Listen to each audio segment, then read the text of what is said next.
tangisan kami anak negeri ini. Penerangan Korps TNI. Pernahkah kita membayangkan bahwa teknologi yang kita pelajari di ruang kelas suatu hari nanti bisa menjadi alasan seseorang kehilangan rumah, keluarganya, bahkan nyawanya? Drone dikenal sebagai inovasi yang membantu manusia, mulai dari pemetaan wilayah, pencarian korban bencana, pengiriman logistik, hingga penelitian ilmiah.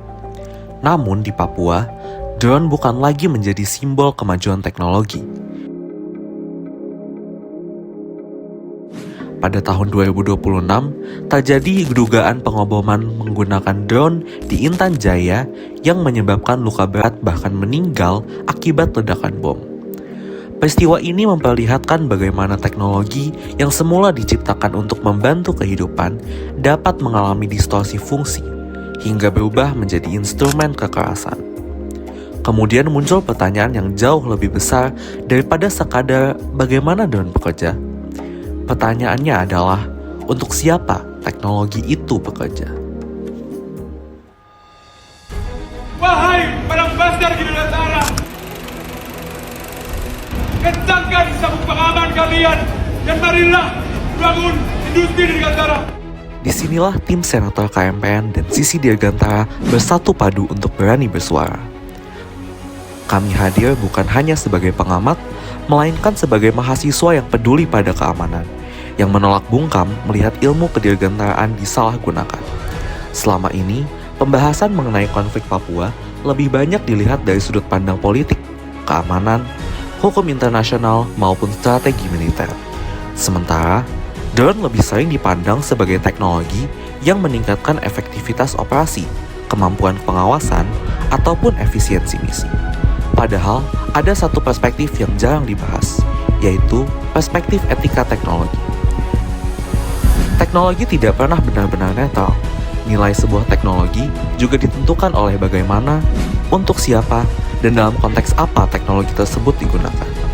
Sebagai mahasiswa teknik Dirgantara, pertanyaan yang perlu kita ajukan bukan hanya bagaimana membuat drone yang lebih canggih, tetapi juga bagaimana memastikan kecanggihan tersebut tidak digunakan untuk melukai manusia. Ketika drone beroperasi di wilayah konflik, dampaknya tidak hanya berupa ledakan. Bahkan, sebelum bom dijatuhkan, kehadiran drone telah menciptakan rasa takut. Suara dengungan di langit menghadirkan ancaman yang tidak terlihat, tetapi selalu terasa. Masyarakat hidup dalam ketidakpastian, tidak pernah tahu kapan serangan berikutnya akan datang. Sebagian memilih meninggalkan rumahnya, sebagian harus mengungsi ke hutan. Dalam kondisi seperti ini, hak atas rasa aman dan hak untuk hidup mereka direnggut. Lalu, siapa yang menentukan bahwa seseorang adalah ancaman? Dalam konflik di Papua, persoalannya bukan hanya soal seberapa presisi drone dapat menyerang. Persoalan utamanya adalah siapa yang memiliki otoritas untuk menentukan siapa yang layak menjadi target. Di wilayah konflik, batas antara warga sipil, simpatisan politik, dan kelompok bersenjata seringkali tidak sesederhana yang terlihat. Namun, keputusan untuk menyerang bisa saja diambil hanya berdasarkan apa yang terlihat dari kamera atau sensor drone.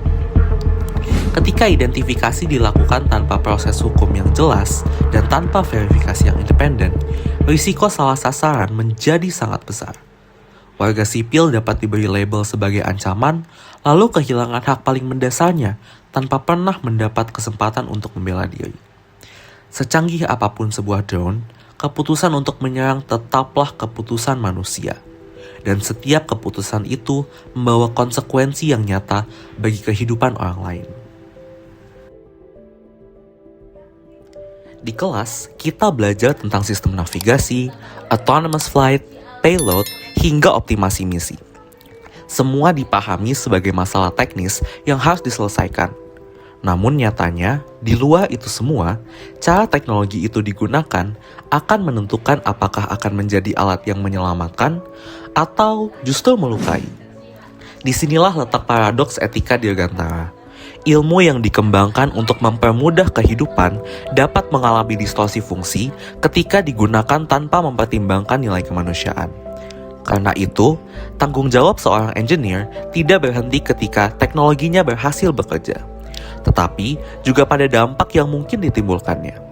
Sebagai mahasiswa teknik Dirgantara, mungkin pertanyaan terpenting yang perlu kita bawa bukan hanya bagaimana membuat teknologi yang semakin canggih, tetapi juga bagaimana memastikan teknologi tersebut tetap berpihak pada kemanusiaan. Kita memang tidak punya kuasa untuk menghentikan operasi militer di lapangan, tapi kita tetap punya tanggung jawab moral yang besar. Pertama, menghayati etika profesi bukan sekadar mata kuliah yang harus diluluskan, melainkan kompas moral agar teknologi yang kita rancang menjadi solusi hidup manusia, bukan sumber ancaman.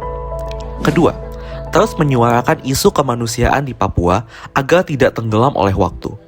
Karena ketika pelanggaran hak asasi manusia berhenti dibicarakan, yang hilang bukan hanya perhatian publik, tetapi juga kesempatan kita untuk mencegah tragedi yang sama terulang kembali. Menurut kalian gimana? Kalian rela kalau drone yang selama ini kita pelajari malah jadi alat buat menyakiti bangsa sendiri? Coba tulis pendapat kritis kalian di kolom komentar ya. Jika kalian memiliki aspirasi, tanggapan, atau ingin memantik pembahasan mengenai isu apapun, jangan ragu untuk langsung menghubungi kami via OA Line Tim Senator di @225WWNKM. Terima kasih banyak untuk kalian semua yang sudah menonton video ini sampai akhir.